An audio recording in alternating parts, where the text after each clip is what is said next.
হয় কেউ করে কেউ করে না। কৃষক যেমন সার টার আছে এগুলোর দাম ঠিক থাকবে। আমার গার্জিয়ান আছে না, তাক ছাড়া কিছু পাওয়া যাইবে এখন না, তাদের তো খোঁজ থাকবে না। এখন তারা ভোট চাইবে, চাওয়ার জন্য বাড়ি বাড়ি ঘুরবে। ভোট নেওয়া হলে তো তারা আর বাড়ি বাড়ি আসবে না। যোগ্য প্রার্থী দেখিয়ে ভোটটা দেব। আর এবারকে ইনশাল্লাহ এটা নিয়ত করছি, যারা কাজ করবে, যে প্রতিশ্রুতি, এটা যেন বাস্তবায়ন হয়। ত্রয়োদশ জাতীয় সংসদ নির্বাচনের আর মাত্র 7 দিন বাকি রয়েছে এবং সারা বাংলাদেশের নির্বাচনী যে আমেজ সেটি কিন্তু স্পষ্ট ফুটে উঠেছে এবং তারই প্রেক্ষিতে এখন আমরা রয়েছি মিঠাপুকুর, যে রংপুর 5 আসন রয়েছে সেখানকার বালারহাট নামক একটি বাজারে এবং এখানকার যারা স্থানীয় ভোটার রয়েছে তরুণ থেকে প্রবীণ, আমরা সকলের সঙ্গে কথা বলে তাদের যে নির্বাচন ঘিরে তাদের প্রত্যাশিত যে প্রার্থী রয়েছে তাদের কাছে তাদের যে প্রত্যাশা রয়েছে এবং তাদের যে নির্বাচনী ভাবনাগুলো আমরা সেগুলো চলুন সরাসরি জেনে আসবো যারা ভোটার রয়েছেন তাদের থেকে। এলাকায় এমপি হিসাবে কেমন এমপি চাচ্ছেন? ভালো এমপি চাচ্ছি। হ্যাঁ, আমার তো মূর্খ মডেলে কি বুঝি না, ভোট 10 জনে যেটা দিবে আমাকে তো দেওয়াই লাগবে। এখন না, তাদের তো খোঁজ থাকবে না। এখন তারা ভোট চাইবে, চাওয়ার জন্য বাড়ি বাড়ি ঘুরবে।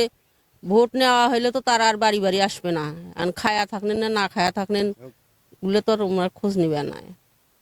এবারে যে নির্বাচনটা হচ্ছে, অন্যবারে হয়তো এতটা তোড়জোড় ছিল না, তো এবারে ইনশাল্লাহ সবাই বাড়ি বাড়ি আসতেছে। তো আমাদের কথা হলো, আমরা যোগ্য প্রার্থী দেখিয়ে ভোটটা দেব।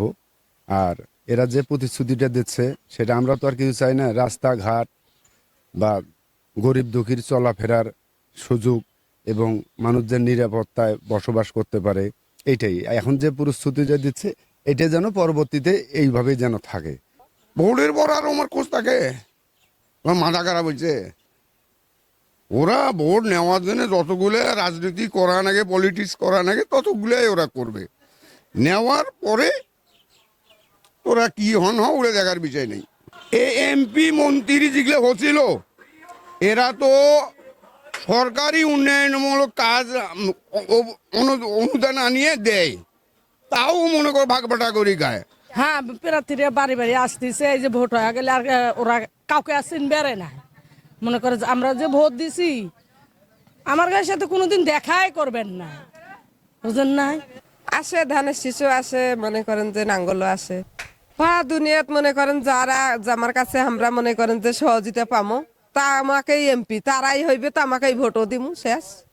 আমাদের প্রত্যাশা হচ্ছে যেন আমাদের এলাকার একটু উন্নতি করে আর মানুষকে একটু যেন করে। একদম এখন যাচ্ছে সবার বাড়ি বাড়ি যে ভোট চাচ্ছে, কিন্তু ভোটের পর তো আর যাবে না। আমরা চাচ্ছি যেন ভোটের পরও এরকম তারা পাশে থাকে, এইটাই চাও আমার কাছে। উন্নতি কি, আমাদের রাস্তাঘাটে একটু উন্নতি করা দরকার। তারপর যারা বয়স্ক মানুষ আছে তাদের একটু পাশে দাঁড়ানো। হ্যাঁ, বেকারদের জন্য একটু সুবিধা, একটু চাকরি বাকরি একটু সাহায্য সহযোগিতা করা, এইটাই প্রত্যাশা হচ্ছে। যেন তরুণদের একটু সুযোগ সুবিধা দেয় আর কি, এটাই যেন কাজ বাজের ক্ষেত্রে। কোন পক্ষ থেকে?